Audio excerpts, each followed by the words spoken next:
ॐ भूर्भुवः स्वः तत्सवितुर्वरेण्यं भर्गो देवस्य धीमहि धियो यो नः प्रचोदयात् ॐ शान्ति शान्ति शान्तिः ॐ Shri Sai Ram. I am starting the fifth video on the discourses of Satya Sai Baba that form the Brahma Vidya or Atam Vidya of Sri Satya Sai Baba Bhagwan. Om Sai Ram, sir. I start the discourse. Forbearance, the primary spiritual quality. Whatever thoughts you have, they will bring you the corresponding results. Whatever you are feeling will be reflected in your way of talking and acting. In the very first place, you must endeavor to purify your feelings. You have to make your love pure. To do so, you have to develop forbearance, which is a serene patience and self restraint under all circumstances, giving good to all, even to those who may want to harm you. There is nothing greater than having this quality of forbearance. Forbearance is equivalent to truth itself. Forbearance is the heart of righteousness. Forbearance is the very essence of the ancient wisdom. Forbearance is non-violence in practice. Forbearance is contentment, it is compassion. Truly, forbearance is everything in all the world. Only when you have developed patience and forbearance will you be able to obtain the Lord. Now, over minor insignificant things, you lose your temper and become ridden with tension. Anger and temper are dangerous. They can ruin your life. If you suffer from anger, you will not be able to achieve anything worthwhile. You will be looked upon with disgust and derision. You will lose your wealth. All the honors you have enjoyed will turn to ashes. Your anger will even separate you from those who are closest to you. Because of anger, people lose everything and their life becomes a waste. Therefore, in the Gita, Krishna taught the principle of love and the need to cultivate love to counter hatred, jealousy, anger, and all the other bad traits that cause so much harm to you. Love knows no hatred. Love is free from all selfishness. Love is far removed from anger. Love never takes, it knows only giving. Love is God. You can experience God through love alone. If you want God, you will have to develop this sacred quality of love.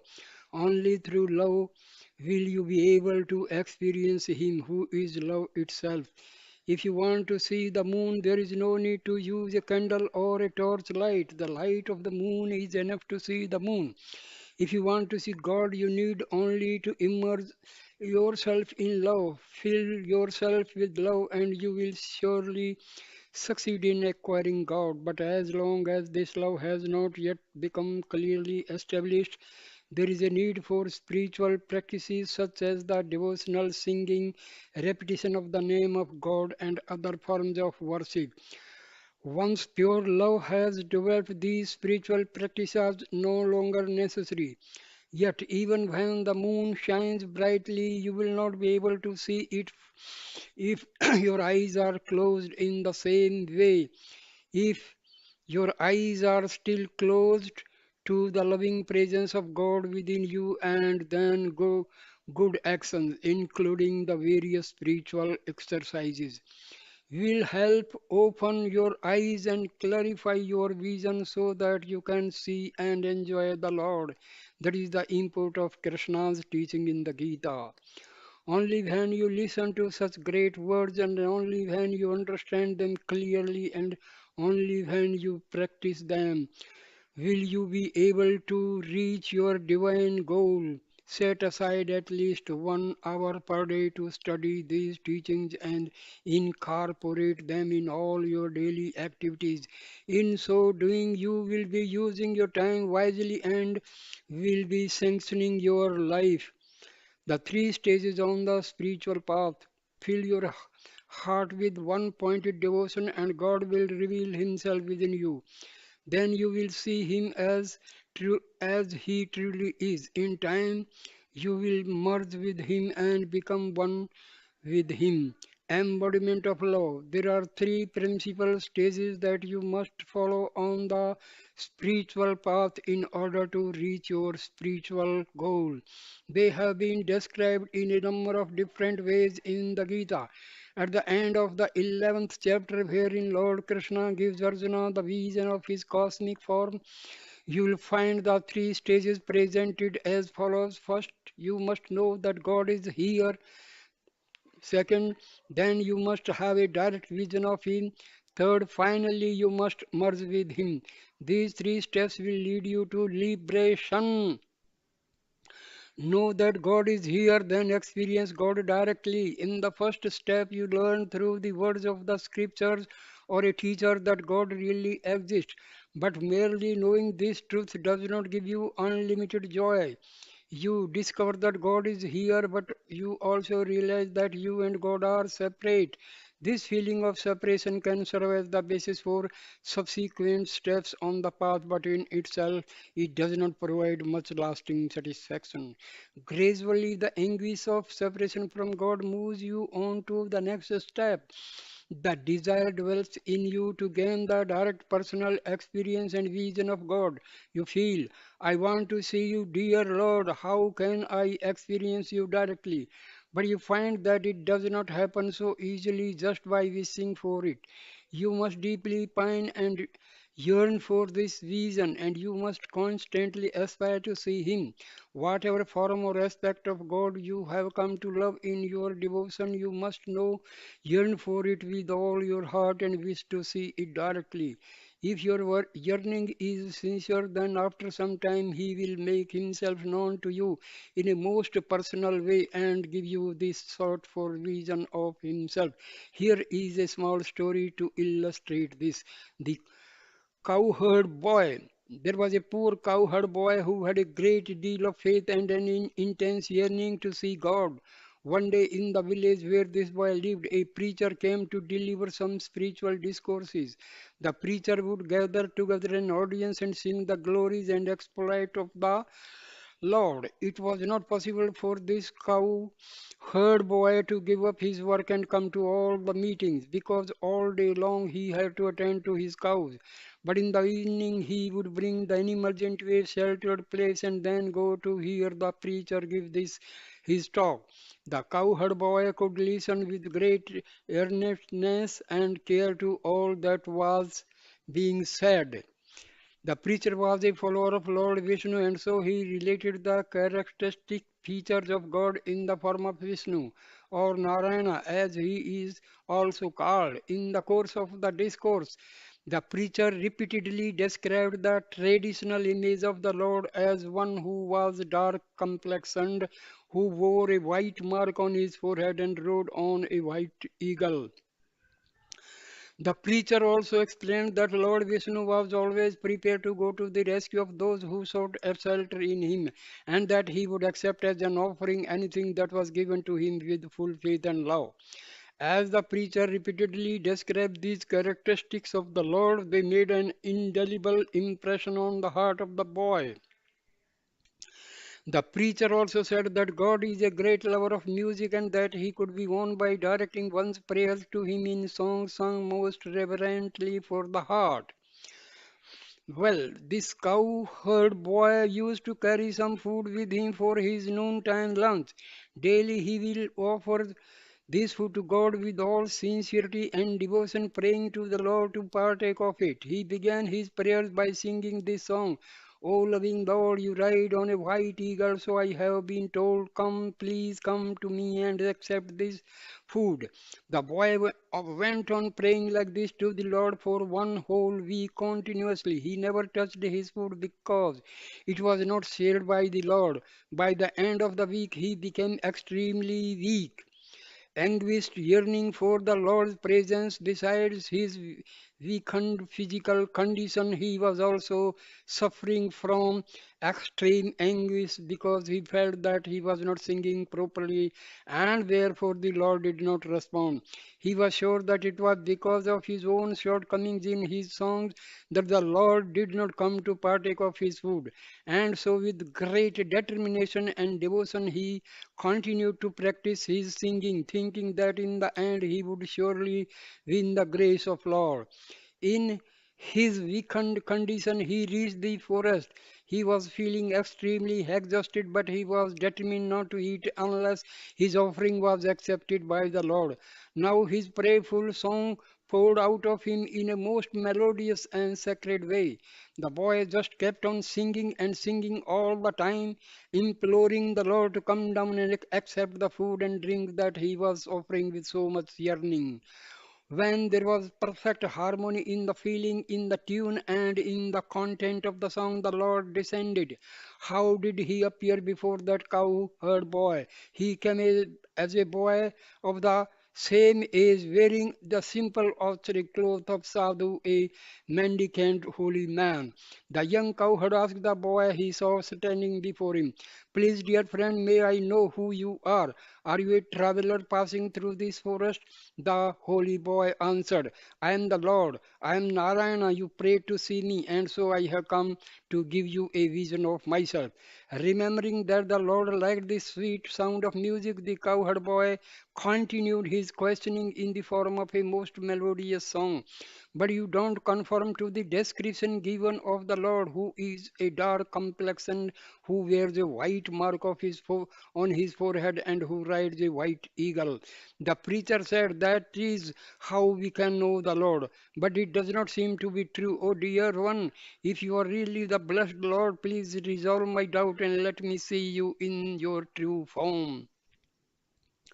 The vision of the Lord. The boy had heard a description of the Lord. Now he wanted to see and experience him directly, exactly as he had heard him described and come to believe in him. But God doesn't have any specific name or form. He has a thousand eyes, a thousand ears, a thousand hands, and a thousand feet. Yet, in order to please and satisfy his devotees who are aspiring to see him, he takes on the particular form which has been earnestly prayed for. To satisfy this cowherd boy, the Lord revealed himself by taking on the lustrous form of Vishnu and accepted the food and drink so lovingly offered by the boy. This is the second stage when one yearns for the vision of the Lord. Even when that vision comes, it will still not be true form of God, but the one chosen through the prayers of the devotee. God loves sincere, heartfelt feelings, and therefore, in keeping with the feeling of his devotee, he will give his vision in the form which pleasures the devotee most. After the Lord left, the boy thought to himself, "First I heard a description of him, and then I prayed for a vision of him. Now he has come down and I have seen him directly. But how can I reach him and be ever with him? By merely knowing that God exists, a devotee will not be satisfied, nor does he get full satisfaction by just having a vision of the Lord. Having had the vision, he yearns to be fully merged with him.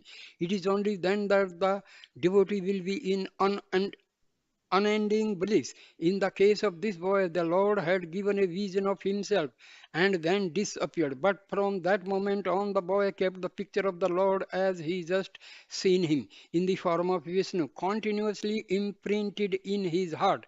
With that lovely form in his mind, he now began inquiring and thinking only of how he could reach him and merge with him. This is the third stage, beyond dualism.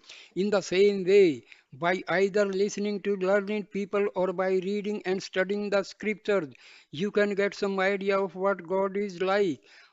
But ultimately, you will not be satisfied and happy with just this. It is still only a stage of dualism, for in this stage, you and God remain separate. Therefore, you will make an attempt to go beyond this stage of dualism to the next step, which is qualified non dualism. This refers to the deep aspiration to see and experience God directly. How can you get a vision of Him? By picturing in your own heart the form of God you heard described and then continuously thinking and contemplating on that form. Whatever you do, whatever you say, whatever you see, and whatever you listen to, you have to become one with that sacred form. The specific form of God you have pictured becomes a thought form in your mind. The thought form should then become saturated with the feeling of devotion so that it becomes a feeling form in your heart. Gradually, this feeling will deepen and strengthen until one day you will have a real vision of the Lord. So, first the Lord is heard of and thought of, then he is sought through intense feeling of devotion and yearning, and finally he reveals himself in form and can be directly experienced. In other words, the thought form turns into a feeling form and which becomes transformed into real experience. That describes the second stage on the path. Not only do you get the personal vision of the Lord whom you have aspired to see, but you also get the chance to converse with Him face to face. After seeing the Lord thus and talking to Him directly, you gain a little more satisfaction. But if you are a true devotee, even this golden opportunity will not give you the full joy you long for. Now you want to reach God and merge with Him. You think, I have heard, I have seen. Now I must reach Him and be one with Him. In the first stage, when through reading and hearing, you come to know that God exists, you feel the God is separate and you are separate. This is the state of dualism. But in the second stage, you see the Lord and get the feeling that you are part of Him. This is the state of qualified non dualism. Finally, you move on to the feeling the Lord and I are one and the same. This is the stage of complete non dualism. Here you think either I must get merged with Him or He must become one with me. Then there is complete unity, becoming one with the Lord. So long as there remains a separate river distant from the ocean, which is its source and its goal, then the river will retain a separate name and have an individual identity. But once the river merges into the ocean, it gets the taste of the ocean, it gets the form of the ocean, and it takes on the name of the ocean. If you want to become one with the Lord, you have to acquire the feelings of the Lord. You have to acquire the form of the Lord and you have to acquire all the sacred characteristics of the Lord. Only then will you be one with Him. You have to feel that all the attributes of the Lord must manifest themselves in you. Affirm to yourself the broad mindedness of the Lord is within me. All the selfless feelings of the Lord are within me. The unbounded love of the Lord is within me. When you faithfully live this conviction, then you eventually attain the realization that you and He are one. Then there is perfect unity. You must continuously strive for this feeling of unity. You must make every effort to gain it. Then you will reach that fulfillment one day. This is the ultimate goal of human life. It is only when you reach that place, the place from which you have originally come, that true fulfillment will be yours. The three stages in secular life. Even in your secular life, you can recognize these progressive stages necessary for reaching a goal. Consider the following example. Suppose you some mangoes have arrived in the marketplace and that mangoes are fruits which you love immensely. There must be one particular type of mango which you especially favor and relish. Now a friend comes to you and informs you that they are selling these particular mangoes that you enjoy so much. The moment you hear this, get a certain amount of satisfaction. You are happy just thinking about these mangoes, even though you have not acquired them and tested them. The moment you get the news, you rush to the bazaar to find out where those mangoes are and whether they are still available. Yes, they are there.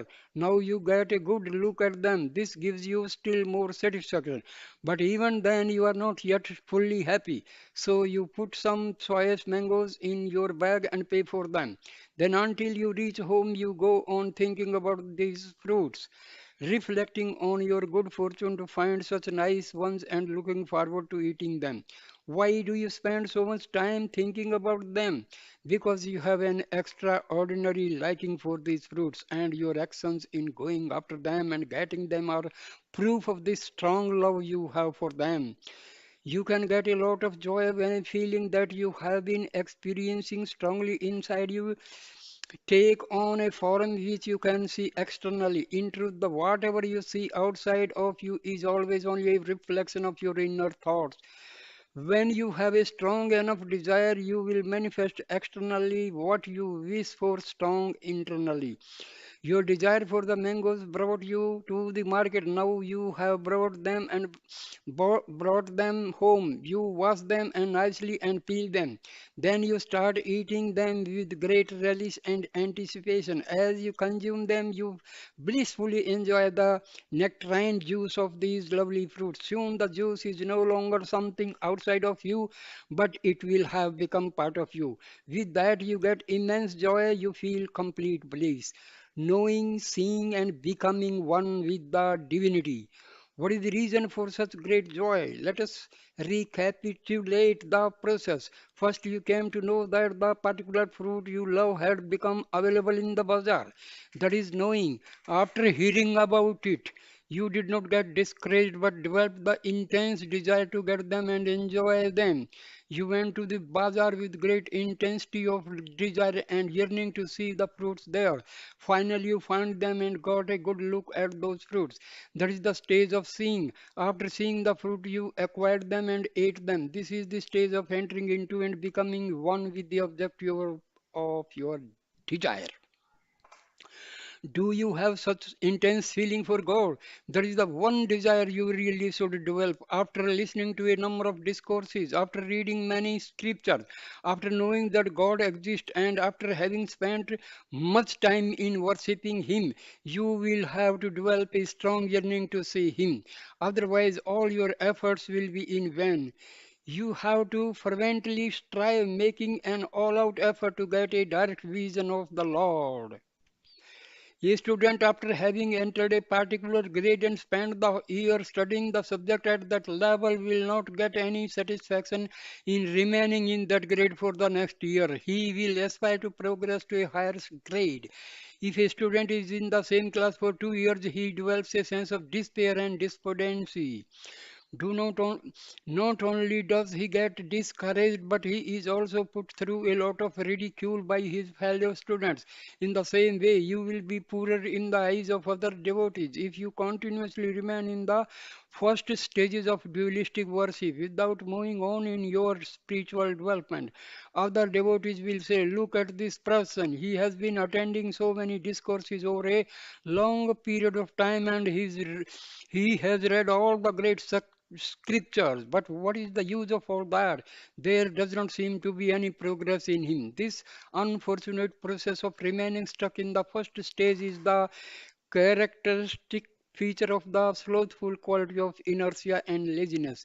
You have to remove this quality and go on from the dualistic state to the next state of internalizing the Lord. In this state, through the continuous contemplation of the divinity inside you, try to gain a direct vision of God in the particular form you choose. With intense desire, you will get that coveted chance to see the Lord, converse with Him, and serve Him, reaching the abiding peace of the immortal self. But even that you should not be satisfied. You should strive to reach the final and highest state. There should be no rest, no peace of mind or contentment until you reach the state of complete mergence with God and the realization of His oneness. These days you are only aspiring to obtain rest for your body and trying to get a little peace of mind. But this is not good. You have to reach the abiding peace of the Atma. This is your true self, the immortal self, the one unique universal self. When you become reunited with it, you become peace itself. Your individual self has to merge with the universal self. Then the long journey is complete and permanent bliss is realized. A river is born from the ocean and ends in the ocean. But how did the river originate? Initially, some of the water of the ocean turned into clouds. Once the ocean water becomes a cloud, there is a separation and duality. Clouds are separate, ocean is separate. The water of the ocean is saltish. After it turns into a cloud, it becomes sweet. But now the water which has become a cloud comes in the form of rain. You can say it is rain of love because this rain water becomes a river and with great enthusiasm rushes to rejoin the ocean. This may be compared to the state wherein a great anguish and aspiration dwells to get nearer and nearer to the final goal. When you are in that state, you yearn with all your heart to reach the native land from which you have become separated. In the case of the water in the form of a river, it is impelled to merge back into the ocean from whence it came. Only then will it have reached its goal. Such is the pure non-dualistic state of total mergence with the source. You are born as a human being and you have lived part of your life as an ordinary human being, but you have chosen to take up the path of spiritual life. You find yourself seeking out the company of spiritually minded people. You find yourself listening to the great scriptural stories describing the sacred characteristics of the Lord. But now you find that this is not enough. You yearn to have a direct vision of the Lord. Even then, you are not satisfied with just that. Merely having had the opportunity to see and talk with the Lord, you still don't find that your happiness lasts. But when you finally get fully merged and united with Him, then you gain the complete fulfillment you have been seeking. Then you are one with the unending peace and bliss that is the Lord. This was the teaching that Krishna imparted to Arjuna on the battlefield. The sacred names of Arjuna in the Gita, Krishna used a number of names to address Arjuna. Even in worldly life, a number of titles and names may be conferred on people. In the Gita, it was the embodiment of divinity, Lord Krishna, who conferred the different names on Arjuna.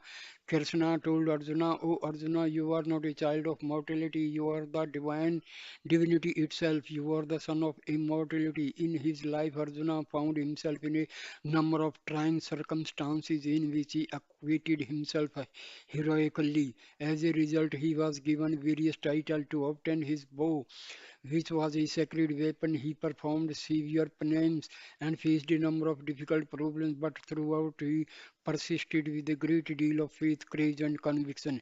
His determination in the face of all obstacles was ultimately rewarded by gaining the grace of Lord Shiva and winning the boy directly from him. In the process of getting this celestial weapon, even the elements of nature went against him, but nothing could deter him from his firm resoluteness, resoluteness and purpose. Because he was able to win the bow, the Lord conferred on him the title, the victor of the bow. From a worldly point of view, Arjuna could also be thought of as the one who was victorious in gaining wealth. There is a story for this. The oldest of the Pandava brothers, Dharmraja, who was the king, decided to undertake a great ceremonial sacrifice performed only by reigning kings. At the time, the Pandavas were opposed by the wicked Kauravas. The treasury of the Pandavas was completely empty. They had no money available at all. In the face of such obstacles, it would have been nearly impossible to proceed with such a grand ceremony. Still, Dharmaraja insisted on going ahead with the ceremonial sacrifice. He said to Arjuna, "Brother, this occasion will require a very heavy expenditure of funds. We will need a great deal of wealth. How might we raise this money?" Arjuna replied, "Dharamraja, why worry about money when we have with us the wish fulfilling tree in the form of Krishna? Why should we be afraid? Once Krishna blesses us, we will be able to get any amount of money. Arjuna went around to the different kings ruling over the surrounding areas to inform them of Dharmaraja's wish to hold the great sacrifice. As soon as these kings heard that Dharmaraja was planning to perform the ceremony, they offered to support Dharmaraja with their own treasuries, and so Arjuna brought back wealth in such huge quantities that it took dozens of elephants to carry it. There were great heaps of gold, silver, and jewels. Krishna, who had prompted all this, came and acted as if he did not know anything. He asked Dharmaraja, "Wherever did you get so much wealth? Where did it all come from?" Dharmaraja, out of ignorance and fraternal pride, replied, "It is because of my brother Arjuna that I got all this." From that day on, Krishna addressed Arjuna as the conqueror of wealth. In this way, concealing his own role and announcing to the world that it was Arjuna who was able to gather so much wealth.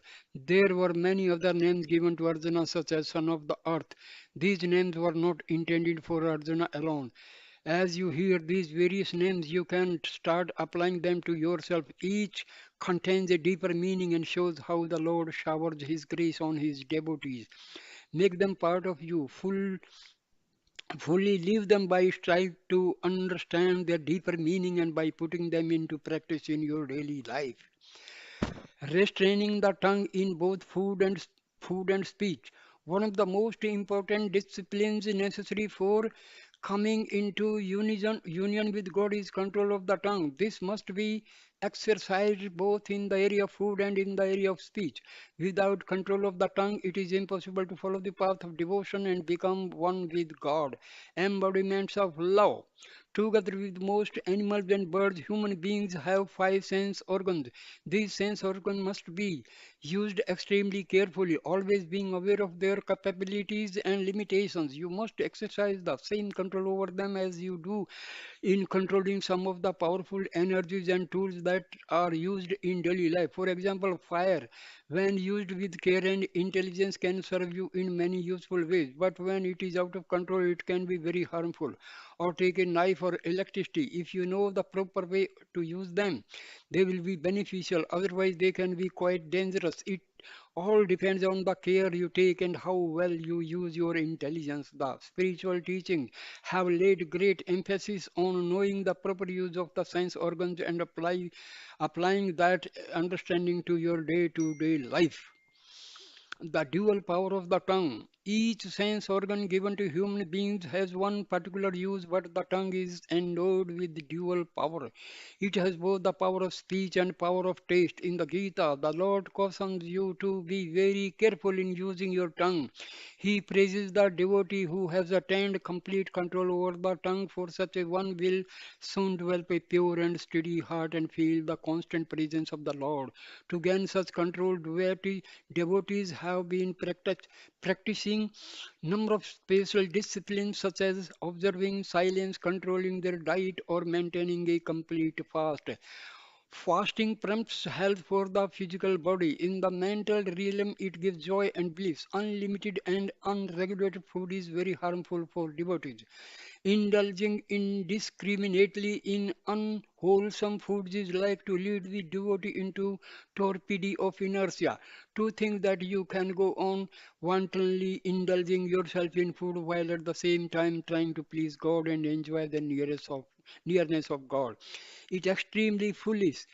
These two, indulging in food and gaining the nearness of God, are not compatible. Therefore, right from the beginning, you must make a determined effort to keep the tongue under control. Once you gain mastery over the tongue, the other sense organ will automatically come under control. Control of the tongue.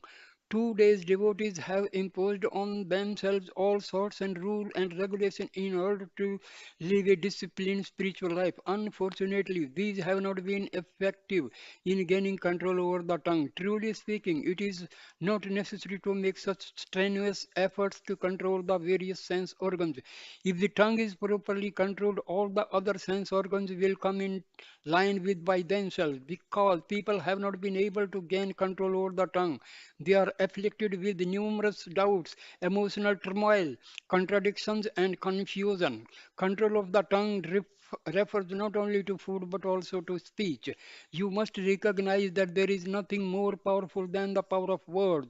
For this reason, you must keep your talk strictly under control. In life, you can observe that even for a little thing, a number of sacrifices have to be made. You cannot get anything without paying for it. You are prepared to sacrifice even your own life to obtain some small, petty, useful things. But you are not seeking that which is exceedingly important, that which includes all other things and is the very basis of everything worthwhile. That greatest of all treasure is the immortal self. Only when you give up one thing can you get another in its place. Should you not then give up everything else for the sake of gaining this most important and most valuable of all possessions? Should you not sacrifice everything for the sake of reaching your highest self? In the marketplace, if you want some vegetables, you will have to give some money in the exchange without offering to pay and thereby sacrificing some of your money. You will not be able to get those vegetables. By giving up one thing, you can then acquire another. In the same way, if you want to acquire virtues, you will have to give up your bad qualities.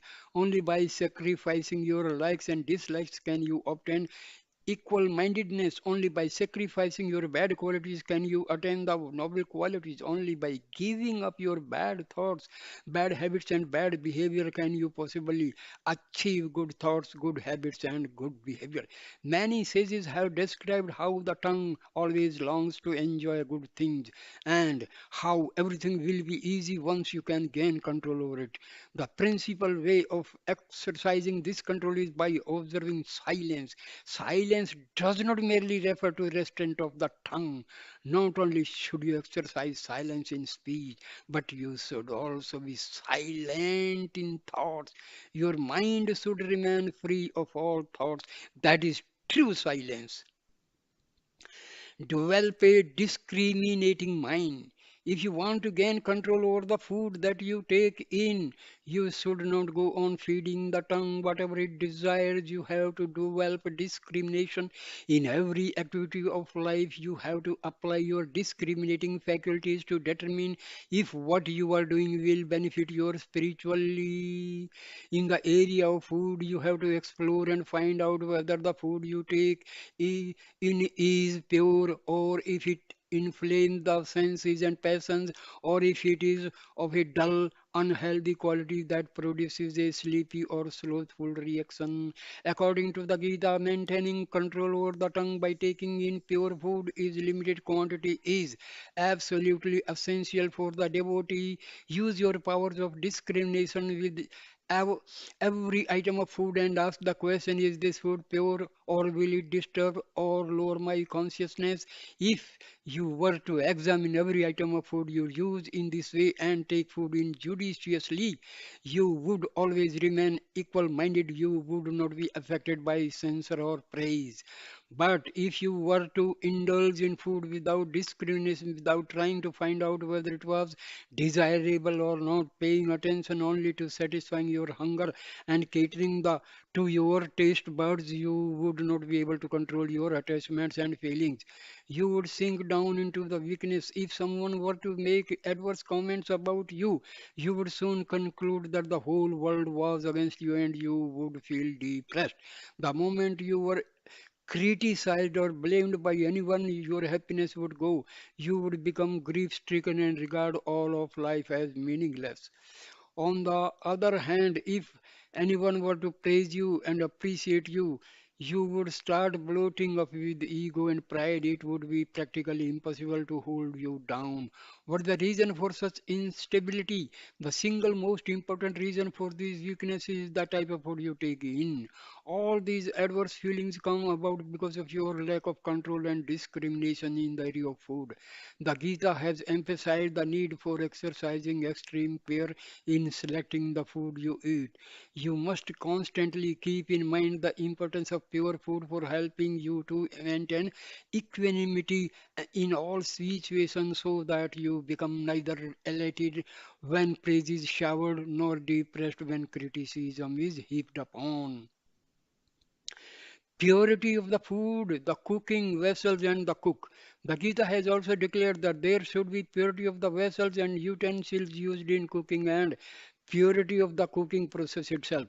The vessels used must be absolutely clean. Purity refers not only to physical cleanliness but also to the way in which the implements and the articles of food have been acquired. You have to see whether these things have been acquired by proper means and honest work or whether they have come through dishonest means. Articles which are acquired by improper means and used for cooking food will not only generate bad thoughts but will lead you down the wrong path. The next step is to acquire into the purity of the cooking process itself by ascertaining the thoughts and feelings of the person who is cooking the food. There are three things that have been mentioned that must be carefully looked into the and controlled. Normally, you pay attention only to the purity of the vessels and not the other two, namely the purity of the person cooking and the purity of the food itself. You do not know the feelings in the mind of the cook, and you do not know if the shopkeeper has acquired the articles you buy in the market by proper or improper means. Therefore, just before taking your food, you should pray and offer the entire meal to God in order to cleanse and purify it. This prayer, which is offered before food, is not for the benefit of God but for your own benefit. It will purify your food by evoking God's blessings. Before eating, you can say your own sincere prayer from your heart, asking God to purify and bless the food. Or you can use formal prayers such as the verses from Gita that are traditionally used before food. These are the 24th verses from the 4th chapter and the 14th verse from the 15th chapter, which are particularly efficacious. The blessing offering food to God. In Sanskrit, the Gita verses used before food are Brahm Arpanam, Brahm Havir, Brahmajam, Brahmanahutam, Brahmevantena Gantavyam, Brahmakarma Samadhinaha, Aham Vaisnanara Bhutava, Prananinam Deha Misritaha, Pranapana Sama Yuktaha, Pachaha Annam Chaturvidham, which means the offering is to God, the act of offering is God, offered by God in the sacred fire which is God. He alone attains good. He, al- he alone attains God, who in all his actions is fully absorbed in God. I am the all pervading cosmic energy lodged in the bodies of living beings, unite with their ingoing and outgoing life breaths. I consume all the various foods. This prayer before eating removes all the defects and flaws in the vessels and in the articles of food, as well as removing any negative influence acquired during the cooking process. Before offering the prayer, the food is merely food, but once you offer it to the Lord, it becomes consecrated food. The role of the tongue in speech. The second aspect of the tongue is speech. As has already been mentioned, speech has its own powerful impact on the mind and the entire mental process. It has a tremendous power. It can perplex your mind, it can break your heart, it can even kill you. It can also give life and encouragement and help you to reach your divine goal. These are two opposite and contradictory results, both affected by the spoken word. By the use of appropriate words, it is possible to transform the entire mind of an individual. Unfortunately, many people do not believe this. They raise objections like how is it possible to transform the mind through merely words? What experiments have been conducted to prove that there is this power in the faculty of speech? Words are only gross sounds heard through the ear, or else they think the mind is a very subtle thing. How can mere sounds transform something that is so subtle and fine? It is not possible. In this way, They will argue that it is impossible to bring about a mental transformation through words. There is a small story to illustrate this attitude. The story of the officer and the preceptor. There was once a government officer who did not believe in the great power of words to transform minds, particularly when it came to spiritual teaching. He happened to be the education secretary for a district, and included among the schools he had under his auspices were some religious institutions. One day he visited one of these schools where a preceptor was teaching the Holy Scripture to a number of young students. This spiritual teacher was expounding on some very profound concepts. Sitting there listening to this, the officer developed a headache. Finally, he told the teacher, "My dear fellow, these are small children. There is no need to burden them unnecessarily with such lectures. This will be completely useless to them. Such scriptural truths and deep philosophical concepts cannot possibly grasped and understood by such small children." The teacher replied that only when children are at such a tender and impressionable age can they be led on to the proper path. Being taught these noble truths from the very beginning, he felt would clear their hearts of doubt and put them on the right track in life. The officer said, "I do not believe in all these words. How can mere words transform the mind? I do not think this will ever be possible." The teacher tried to convince him through various explanations and arguments, but the officer would not listen and allow any of the teacher's wisdom to penetrate into him. It was a case of a closed mind. Too much authority often results in cynicism and exaggerated sense of self-importance. Cleverness follows, and in a short time all the virtues disappear and the reason becomes impaired. When the teacher realized that no matter how hard he tried, it was impossible to explain his point of view to this officer, he decided to prove his point by a practical lesson that the officer was sure to understand. He asked the youngest of the students to get up and told this small boy, "Child, you go and physically throw this officer out of the room. Do it immediately." The moment he heard these words, the officer got very angry. He started shouting at the teacher, "Who do you think you are?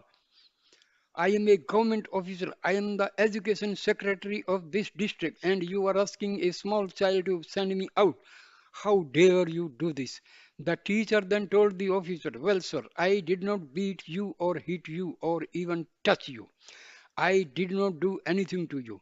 Just by merely hearing some words, you seem to be getting very upset. What could be the reason for your becoming so angry? It is because of these few words I used, is not it?" This is how the teacher demonstrated to him that words can be very powerful. They have an enormous capability for doing great harm or great good, according to the way they are used. After this personal lesson, the officer left, but how much wiser and humbled by his experience. The power of words. In the scriptures, you will find also statements that point out how words are extremely powerful and can destroy the world itself. There it is said that if you were to cut a tree, it could still sprout. Or if a piece of iron were broken into, a blacksmith could make the two pieces come together again by heating and pounding them until they were one. But if you were to break a heart by venomous words, it would not be possible to ever make it whole again. Words can cause endless troubles, and they can also give boundless joy. Therefore, you should be most careful that the words you use do not hurt or give pain to others. If you were to physically slip and fall, there must be some small injury that could cause you some inconvenience for a while. But would not be any grave consequences resulting from this in the long term. There might only have been a small wound which you can get easily dressed and which would soon heal. But if your tongue were to slip and you were to hurt the mind or the heart of another person with harsh words, it would create a wound in that person which could not be cured by any doctor in the world. Therefore, you should never use words which are likely to hurt another's feelings. One day, the words which you have used will come back to you. So always use sweet and good words. It has been said that the tongue relishes sweet things. You can talk to it and say, "Oh, tongue, you like sweet things so much. Why don't you linger on the sweet name of the Lord? Oh, tongue, you know what true sacrifice means. You are the very embodiment of sacrifice. Use yourself only for singing the name of the Lord. Sing of God and become sacred and holy thereby. Sacrifice and forbearance. Now, why do we say that the tongue knows the true meaning of sacrifice and is absolutely selfless? Well, this is really that you experience every day. For example, when you give some sweet things to the tongue, it tastes them, and as soon as it finds out that they are delightfully sweet, it says to itself, "Oh, let me pass these lovely sweet things on to the stomach so that it can also enjoy the delight." But if what is tasted is not pleasant, if, for example, it is something that is bitter, then the tongue will not pass this on to the stomach but will immediately spit the offensive substance out of the mouth to save the stomach from grief. Good or bad, sweet or bitter, the tongue does not try to keep anything just for itself and only for its own enjoyment. It lives selflessly and with honor, knowing its own limits very well. For any number of years, it is content to remain shut up and inside the mouth. Does it come outside even once? No. Whatever work it does uncomplainingly inside the mouth. There is still another important feature of the tongue. It has extraordinary forbearance. Whatever are its difficulties and problems and whatever troubles and others give it, it remains focused within itself, never exceeding its own limits and always observing forbearance. It lives in the midst of exceedingly harmful companions, namely very sharp and powerful teeth. With a great deal of skill, it manages not to be beaten or hurt by these aggressive fellow residents that share its tight quarters. With unusual skill and forbearance, it has been existing very well with such dreadful neighbors without even once coming to any harm. In this way, the tongue can teach a number of very important lessons which can be quite useful to you. For instance, it teaches you that you can live in the midst of people who are very difficult to live with. With a lot of care, forbearance, and skill, you should be able to enjoy a happy life despite such trying circumstances. But in today's world, there will be very few who follow such good example. For most individuals, once they come in touch with bad people, they will tend to become bad. All the good fellows and good quality, the good thoughts and the good behavior disappear in a moment and they lose all their merits and virtues. In order that you do not suffer such bad consequences, it is necessary that you gain complete control over your tongue. Talk waste spiritual energy. Baba quite often tells the students, "Dear students, you should not talk too much.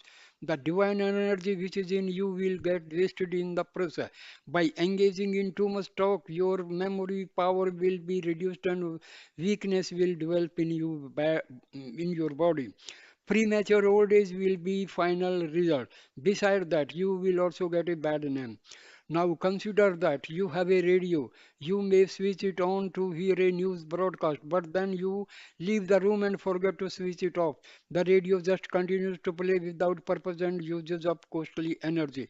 Your body can be compared to that radio, and the intellect may be thought of as the switch that is has turned it on but failed to turn it off again. In this comparison, your mind will be the useless sound coming from forth in the form of words and talk ceaselessly, babbling only. The sacred divine energy in you will get wasted by this kind of endless talk. Right from dawn, you get up till dusk. When you go to bed, you go on talking. If not loudly, then within yourself. The volume might be turned down, but nevertheless, the talk will be going on all the time. The radio inside you just keeping on playing non-stop and the valuable Spiritual energy that is within you gets wasted, just as electricity is consumed in the case of the radio. Whether it is playing loudly or softly, the energy just drains away. The most common cause of premature old age and senility is this talk and more talk and still more talk. All this talk is not good. You have to observe silence. From birth, you have not developed the habit of inner silence. You have to develop it now. Actually, the two functions of the tongue are closely related. Too much talk leads to unnatural hunger. When the talker feels more hunger, he will, of course, take more food. Because of this excess food, feelings will arise which will express themselves in still more talk. In this process, controlling the senses become an almost impossible task. If you were to give a horse very concentrated food and then confine it to tie up, it would become very nervous and upset and would not be able to keep quiet. After you feed a horse, it is necessary to exercise it also in the same way. If you take in rich food without working hard and taking some exercise, you will become nervous and restless, and you will also develop egoistic feelings of selfishness and pride. Proper exercise will strengthen your health, and proper food taken in moderation will control the negative tendencies. One of the main purposes of spiritual practice is to see it that the food you take in will be used in the service of society. You must be firmly resolved to always do good in the face of some adversity. You should not flicker like a flame in the wind. You must have strong self-confidence. Self-confidence. Consider a tiny bird which has come and landed on a branch where it continues to sit for some time afterwards. Now, suppose a wind comes up and the branch starts to move, swaying back and forth. The little bird will not get frightened by this movement of the branch. Why? Because it does not depend entirely on the branch for its sport. It depends on its wings, and so it has strong self-confidence that no amount of movement of the branch would disturb it. Even if the branch were to break, this would not threaten it or cause it to fall. But today's man gets easily frightened by the smallest difficulties in day-to-day life. He does not have the self-confidence which even a little bird has. What is the reason for this? The reason is too much food. He takes in food which is full of dross and which in turn generates feelings that are saturated with the quality of rajas, excessive nervous energy and activity, which promotes apprehension and anger. As a result, he has no chance to experience his true nature, which is even minded and pure. The youth of today have many doubts. They see animals and birds relating to one another in all kinds of ways, enjoying a great deal of freedom. The youth wonder why they should not have the same freedom and independence that the animals enjoy. The proper answer to this question is yes, you are also entitled to freedom, but it is the freedom appropriate to a human being, not that of an animal. Animal enjoy the freedom which is natural to animals. You should enjoy human freedom, the freedom that is natural to human beings. L- Live as a true human being, develop the qualities appropriate to a human being. Calling yourself a human but trying to enjoy the freedom of an animal will not get you far. The human characteristics are sacrifice, love, compassion, generosity, sympathy, non-violence, and other such noble qualities. Do not develop the qualities associated with an animal, and even worse than that, do not succumb to qualities much lower than an animal, namely the qualities of a demon, such as selfishness, anger, hatred, lust, jealousy, and the like. These demonic qualities have no place in human beings. If a selfishness, pride, and jealousy, in particular, you should never allow selfishness, pride, and jealousy to take up residence within you. These three are the worst of the bad traits that infest man. If you wish to acquire only good qualities, the human qualities instead of animal or demonic qualities, then you will have to acquire control of the tongue in both the areas of speech and food. This is the royal road for human beings. The path of devotion requires that you use the tongue properly, which means that you use food properly and use words properly. Especially in this dark age of materialism and unrighteousness, the tongue can get easily sanctified by repeating the holy name. Instead of wasting your precious divine energy and your precious time in idle talk, let the tongue constantly sing the praises of God and repeat his name. Sing the name of the Lord. That is the proper way to spend your life. Use every moment of the day to saturate yourself with the glory and the holiness of his presence. You can reach God through love alone. The Lord declared in the Gita, when you constantly think of me with love, I will bless you with the gift of spiritual discrimination. This will lead you to permanent union with me. I promise this to you. Embodiment of love. The buddhi is the discriminating faculty through which you can separate that which is real from that which is unreal, that which is permanent from that which is changing. This power of spiritual discernment become available to only to people who have developed sacred devotion and are filled with love for God. Devotion is the royal road to attaining the highest wisdom. In truth, it is the only path leading to self knowledge. Devotion evokes the grace of God. The Lord proclaimed in the 12th chapter of the Gita, the one who is devoted to me is very dear to me. Devotion. What is devotion? It is the steady flow of love towards God. When your love flows towards individuals or towards transient